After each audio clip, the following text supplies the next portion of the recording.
പുലർച്ചെ 4 മണിയോടെയാണ് ഈ അപകടമുണ്ടായതെന്നാണ് ലഭിക്കുന്ന വിവരം.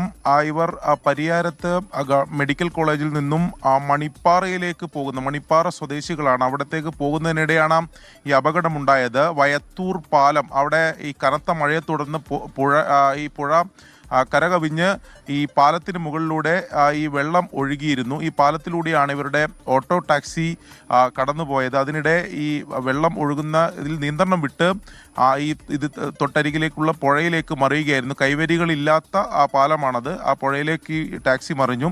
അതിൽ 3 പേരായിരുന്നു ഉണ്ടായിരുന്നത്. മണിപ്പാറ സ്വദേശികളായിട്ടുള്ള ജോസുകുഞ്ഞ്, അജിലേഷ്, അഭിലാഷ്, ഈ 3 പേരായിരുന്നു ഈ ഓട്ടോ ടാക്സിയിൽ ഉണ്ടായിരുന്നത്. ഇതിൽ ജോസുകുഞ്ഞും അജിലേഷും ആദ്യം തന്നെ നീന്തി രക്ഷപ്പെട്ടു. അഭിലാഷ് അല്പം താഴെ